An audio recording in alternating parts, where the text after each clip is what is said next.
Whitman bringing you the weather.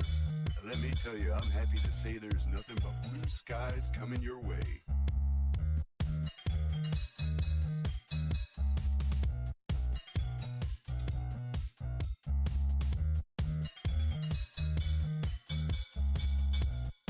There's nothing but blue skies coming your way.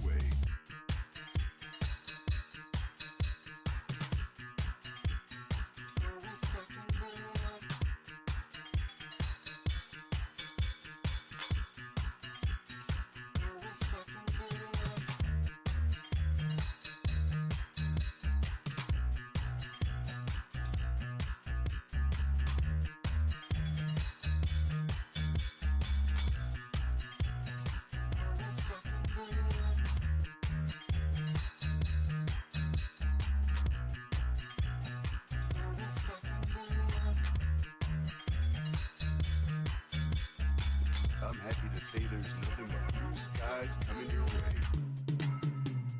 Blue skies coming your way.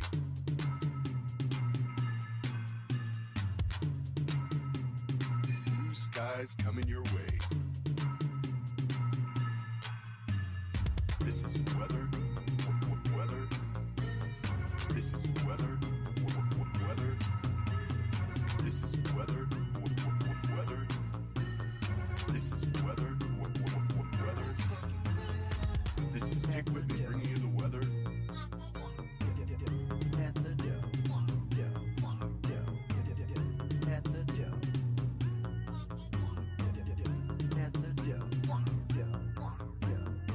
Always stacking bread. Always stacking bread. Always stacking bread. Always stacking bread. This is Dick Whitman bringing you the weather.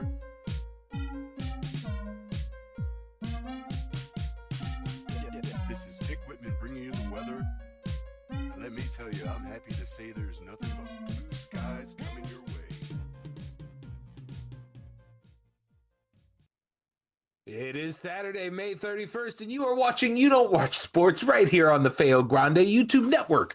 I am Bill Smith, and I am joined as always by the man, the myth, the legend, Feo Grande himself, Omari Ellis. Omari, how is your sports week, good sir? Sports week has been pretty cool. I'm not gonna lie to you. The Battle Hawks went ahead and secured home court advantage for the playoffs. Call is law as it is. We beat that fucking Beer Snake team last night, so I'm happy. Yeah, I don't care about your Beer Snake. We're a better fan base. We filled the stadium, so I'm happy. All right. We're going to get into more topics here on You Don't Watch Sports 3, to be precise, just to sprinkle a little bit of sports information into your casual conversation as we are your guiding light through the sea that is sports talk.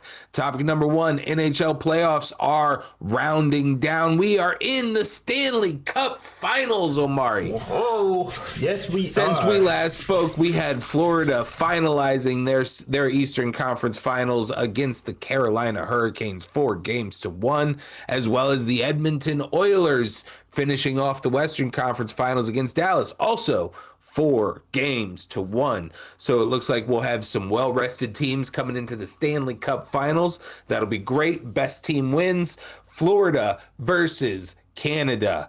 Omari, are you torn at all? Are you going for the Sunshine State? I'm Florida? Yeah, I'm gonna go for the Sunshine State for the USA. This is a rematch of last year, so it's gonna be competitive because last year Florida barely won it 4-3 in the series. It went to 7 last year with both of these teams dominating their conferences like as they went through this time.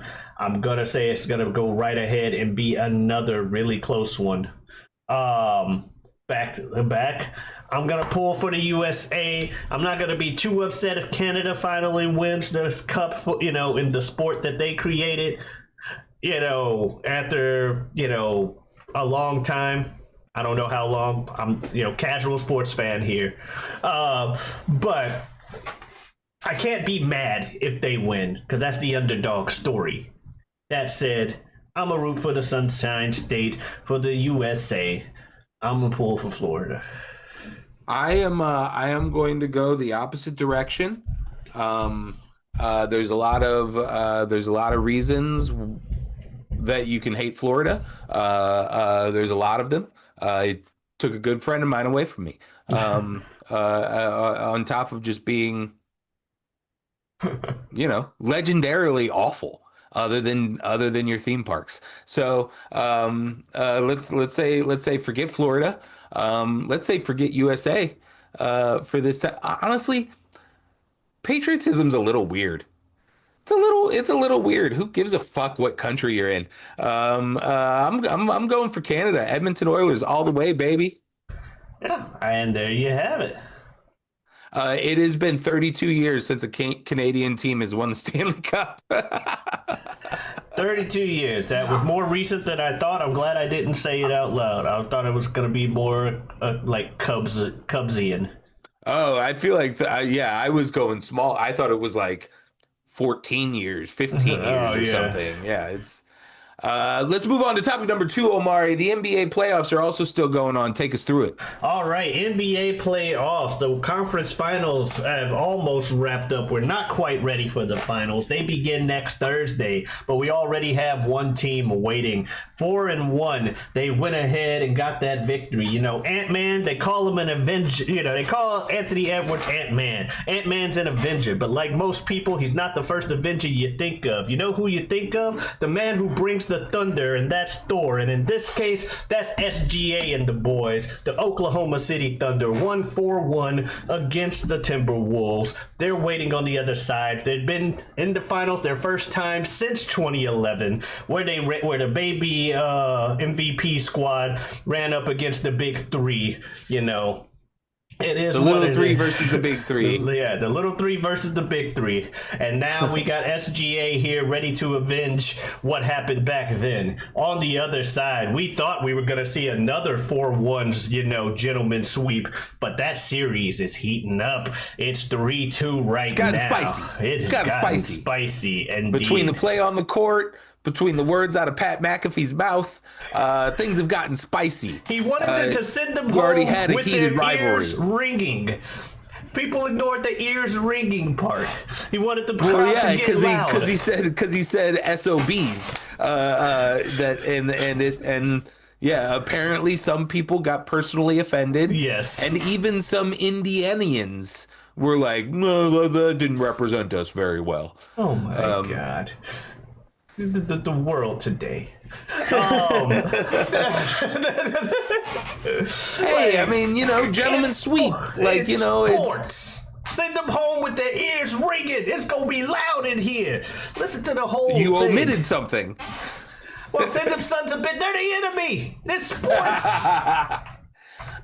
I get that, but also sometimes it is the cool way to swerve. Sometimes the swerve is the best trash talk is to be overly nice, is to be overly gentlemanly. That's not Pat McAfee's style. That doesn't get the crowd hyped either. For the record, I enjoyed the promo cut by Pat McAfee in, what was it, Game 5? Yeah.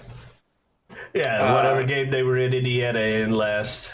Yeah. So, probably Game 5. Or Game 4, maybe. It might have been Game 4. Yeah, Yeah.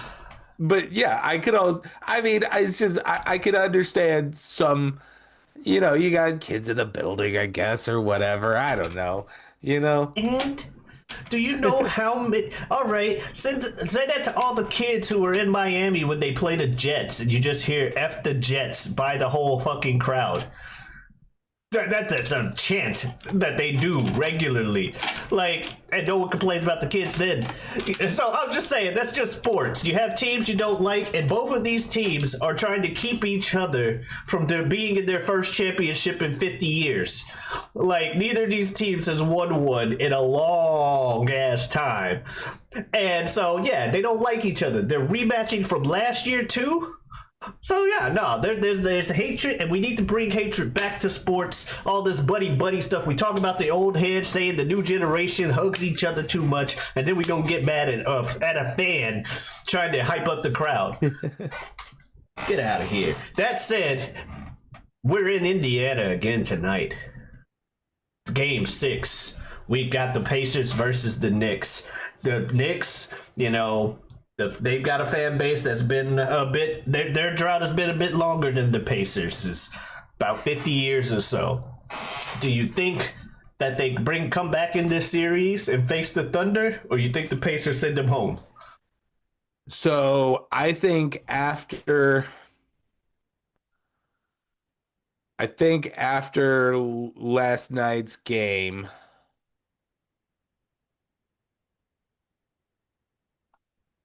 or the other day's game, I feel like the pressure has, although they are leading in the series, I feel like the pressure might have moved to Indiana. 3-1 comebacks have happened. I have been initially rooting for the Knicks since the beginning of this playoffs. I like, as the casual sports fan, I enjoy like iconic franchises having big years, going deep in playoffs. If it's a year that my St. Louis Cardinals are not in the playoffs, I enjoy the idea of a Los Angeles Dodgers versus New York Yankees World Series, the two most iconic baseball teams in history facing each other in the final dance. That's cool to me. Although I do like Halliburton, I do enjoy Halliburton's attitude, his engagement with the fan base of the NBA, obviously his engagement in our mutual enjoyment of wrestling. And I think it was 2 games ago, he just went absolutely disgusting in a triple-double with no turnovers and adding like 4 steals to it. It was just an absolutely disgusting game. So I struggle with this one, but I am going to go with the Knicks coming back and taking it to the finals. All right. Like I told a coworker of mine, to be contradictory, I'm going to pull for the Pacers. But like you said, I grew up more liking the Knicks just because, like you said, casual sports fan, iconic franchise. Patrick Ewing was one of the big 6 players of the NBA at that time. I think they used him for Space Jam, right? Wasn't he one of the Space Jams? Yeah. So I was a big Patrick Ewing guy. Like in the Knicks. That's kind of what I was thinking of, was the Space Jam cast. When I pulled the number 6, I was like, is it 5 dudes in Jordan? Yeah, pretty much. I've kind of want the Knicks to do it. Also, the whole depressed fan base thing. I empathize with depressed fan bases for the most part. I would love that to be the story, but they're down 3-2 already. 3-1 is 3-1 comebacks are a big deal because they don't happen often. It's not a miracle because it happens every day, and I don't think the prayers are gonna be answered. It also this means year. that you're down in the games, and you're going to have to win on the road. Exactly. So that's always tough. I feel like almost no matter what, however, I have this gut feeling that it's already over, and it's SGA. Yeah. At the end of the day, not to rhyme, not to accidentally rhyme. Benefit to the Knicks though is if they can win tonight, Game 7 is in the Garden. Because they're the higher seed. They got to win tonight. Now, home court advantage has been kind of whatever this series. It's always like that in a 7-game series. But still, this is a deprived fan base of 50 years that's already loud and obnoxious and crazy. And you got to go into a Game 7 for their first time being back in the finals and God knows how long. I don't want to be the other team on the side of that. So I think Indy sends them home with their eyes wet and crying this time because the ears ringing was too offensive last time. So send them home sad instead of just mad. We're going to get them down. That said, Thunder's been resting a week. So I'm kind of with you. SGA's just kind of sitting there.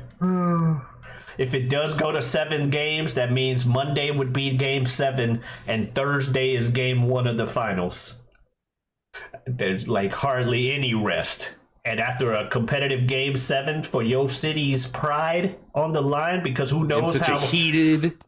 in a heated rivalry where y'all clearly don't like each other, and you got to wait another 50 years to have this opportunity again?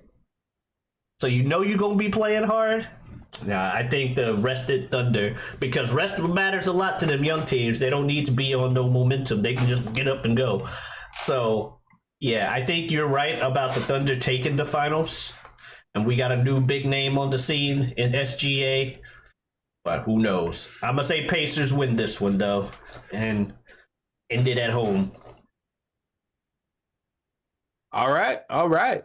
Let's go on to the third seed of the day, where we're going to check in on the current MLB standings. We'll do this every once in a while. We are at about 1/3 of the way through the season officially. So we're going to run through things here real quick. Lot of divisions that may already be decided. Not a lot, but a few here. Okay. We have in the American League East, atop the standings is the New York Yankees at 35-21, and they are 6.5 games back up on the Tampa Bay Rays. I think that division is done. I think that lead might only grow. I think they might be up in double digits ahead by the end of this season. With like 100 games left? Yeah. Okay. Let's go to the American League Central, where the best record in baseball goes to the Detroit Tigers at 38-20. Everybody kept saying this is a fluke. It's not going to last. This offense isn't sustainable. Yeah, they have one good pitcher, but the rest of the pitching and the bullpen isn't strong enough, and they just keep winning. We're at 1/3 of the way through the season, and the team that shouldn't be winning just keeps on winning. They are the 6 Detroit Tigers. games up on the Minnesota Twins, and I think that division is already locked. Okay. Detroit Tigers in the American League Central. The American League West, the Houston Astros are currently only a half a game up on the Seattle Mariners at 31-26. Don't even did like Houston. We still also have an outside chance, I would say, for the Texas Rangers. They have played their worst baseball of the season, possibly, and might only have climbing ahead of them. So Texas Rangers at 3.5 games back, still in shouting distance. Seattle Mariners obviously only a half game back. This could be their division to win. I would probably put money on the Mariners and not the Astros this year, but we will see how things go. And now in the National League, where things are across the board a little bit closer, it is the Philadelphia Phillies with the best record in the National League at 36-21, and only one game up on the New York Mets at 35-22. Below them is 9 games back with the Washington Nationals. So that is a 2-team division right now. It could go to either one of them. Right now, I would say in just like the last 15 games, Philadelphia Phillies are probably the best team in baseball. But that's just the last 15 games. I feel It's like a small sample size, but they are hot right now. I feel like if I had to pick between those two teams and who would come out, I'm picking the Phillies anyway, because the Mets are like the Clippers, where The Mets will Met. yeah, The Mets gonna Met. Yep. In the National League Central, the Chicago Cubs at 35-22 are 3 games up on the St. Louis Cardinals. The Chicago Cubs should be here. They have a very stacked team right now. They made several trades and acquisitions in the offseason, spent some money. This is the position that they should be in. The St. Louis Cardinals were not expected to be here, and they are playing very well, although they're only 3 games back. There's 100 All left. of the metrics say that what the Cardinals are doing is sustainable, and I hope to see it as a 2-team race here for the rest of the season. In the National League West, you have the Los Angeles Dodgers topping it at 35-22, 2 games up. This is kind of the surprise division of the year because everybody knew that the Dodgers were going to be great, but the Padres only being 2 games back on the massively stacked Dodgers, and the San Francisco Giants, even more surprisingly, only 3 games back from the Dodgers, is going to make a very hot contested. Yeah, I'm about to say that's an actual division. The thing about the Dodgers is they have a what has to be record 14 pitchers on the injured list right now. 14 pitchers. They have a full major league pitching roster on their injured list. You take all of their starting pitchers that are currently on the IL and you gave them to the Cardinals, and they would probably have a better pitching staff than they have today. That is what is going on with the Los Angeles Dodgers right now. But still, despite that, they are leading their Super division. Pitcher Man himself? Super Pitcher Man himself. The one that can also hit? He is not pitching right now, so he's not even counting, because he's not technically on the IL because he's still hitting. But you could say that Shohei Ohtani, the pitcher, is also on the IL, and thus it's actually 15 pitchers currently injured for the Los Angeles Dodgers.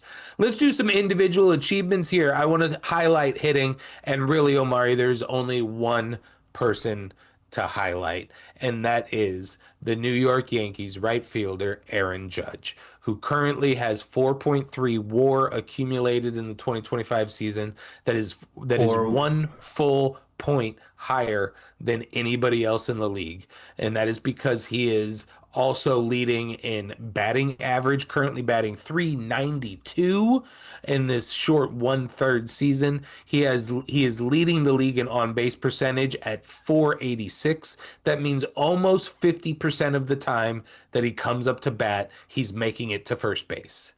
Almost practically 50% of the time.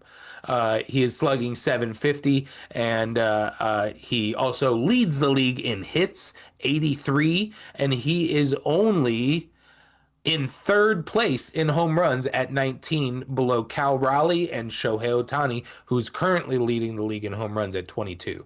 But the fact that Judge has 19 home runs, leading the league in hits, leading the league in batting average, leading the league in on-base percentage, it is on pace to be the greatest offensive season we have ever seen. The greatest. It is. That's what it sounds like. If he's got a 3.9 batting average, that's crazy. Just 1/3 of the way through the season, but we're talking about a man who might hit over 50 home runs, who would probably bat over .330 at this point. And if he continues to lead the league in on-base percentage on top of all of that, it is you have to start having the conversation of literally the greatest offensive season of all time. Yeah, 3.9 batting average or .39 is crazy. Because as you told me, like 3.3, you're supposed to be like a Hall of Famer. Yeah, and he's doing 3.9. So yeah. There's only like in the modern era of baseball, there's only been like I don't know. I'm not going to Google it today, but there's been like 3 people who have batted 400 in the modern history of baseball. Yeah, we're talking like the teens forward, 19 teens. Talk pitchers real quick. Leading WAR is Bubic with 3.1. He is also leading the league in earned run ERA. Currently, Brown, Fried, Rodon, all leading the league with 7 wins. And then in strikeouts, we have my fantasy team player, Mackenzie Gore, leading the league with 13.3 strikeouts per 9 and 101 strikeouts total. First player in the league to exceed 100 strikeouts this season. How is the redemption going? Randy Popo's redemption or whatever it's called. Not great. Not great. Okay. but not great. I'm in the fight every week, but usually losing by like single digit points. I'm getting a lot of my matchups. I'm getting career weeks Gotcha. from my opponents. So I've had some really unfortunate matchups at times. I've had some Is seasons how like it that. is. Yeah, I see it. But hey, there's 100 games left ish of football. Yeah, a of bunch of baseball. weeks, bunch of weeks left, bunch of matchups left in fantasy. So we'll see how things go. And that's our three topics right here on You Don't Watch Sports. If you like seeing us talk about nonsense, we are currently running through a Mission Impossible takeover. That's where we're watching every single Mission Impossible movie before we finish it off with the Final Reckoning in theaters right now. Sounds like I'm plugging Final Reckoning. We also have a bunch Might of as other well. fun stuff that we're always cooking on this channel. Super Jazz. Super Jazz. Yeah, that's him. Whenever they want, Wednesdays. If you got ideas for topics, throw them down in the chat below. Omari, where else can they find you on the internet? Well, they can also find me on Twitter and Twitch at Giotavi. That is Giotavi. Come on in, stop on by. Streaming our day 240. You know what that means. Yeah, well, that will be it for us. We will see you around. Thank you guys so much for watching. Have a good week. Adiosness.